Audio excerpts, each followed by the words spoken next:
புதிய தலைமுறையின் வீட்டுக்கு ஒரு விஞ்ஞானி நிகழ்ச்சி திருவள்ளூர் மாவட்டம் கவரப்பேட்டையில் உள்ள TGS பொறியியல் கல்லூரியில் நடைபெற்று வருகிறது.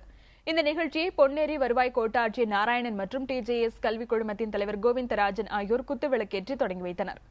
இதில் ஜூனியர் பிரிவில் 6ஆம் வகுப்பு முதல் 8ஆம் வகுப்பு வரையிலான மாணவர்களும் 9 முதல் 12ஆம் வகுப்பு வரையிலான மாணவர்கள் சீனியர் பிரிவிலும் பங்கேற்கின்றனர்.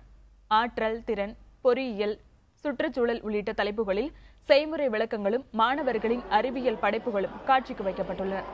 சுற்றுச்சூழலுக்கு பாதிப்பு ஏற்படாமல் குப்பையிலிருந்து மின்சாரம் தயாரித்தல், சூரிய அடுப்பு மூலம் மாசில்லா உணவு தயாரித்தல் உள்ளிட்ட 200க்கும் மேற்பட்ட படைப்புகளை மாணவர்கள் செய்முறை விளக்கங்களுடன் செய்து காட்டினர். இப்போ நான் புதிய தலைமுறை நடத்தும் வீட்டுக்கு ஒரு விஞ்ஞானி ப்ராஜெக்டில் நாங்கள் கலந்துருக்கோம். இங்கே நிறைய ப்ராஜெக்ட்ஸ் இருக்குது. எல்லா ப்ராஜெக்ட்ஸும் நல்லா இன்னோவேட்டிவாக இருக்குது. இப்போ நான் செஞ்சுருக்க ப்ராஜெக்ட் பேர் சோலார் கான்சென்ட்ரேட்டர். இது நிறைய சன்ரைஸ் இதில் இந்த மிரரில் ரெஃப்ளெக்ட் ஆகும் போது இது ரெஃப்ளெக்ட் பண்ணும்போது அந்த எல்லா சன்ரைஸையும் கன்வெர்ஜ் பண்ணி அனுப்புறதுனால நம்மளுக்கு நிறைய ஹீட் எனர்ஜி கிடைக்குது. அதனால நீங்கள் இதை குக்கிங்க்கு யூஸ் பண்ணிக்கலாம், வாட்டர் பாயிலிங்க்கு யூஸ் பண்ணிக்கலாம்.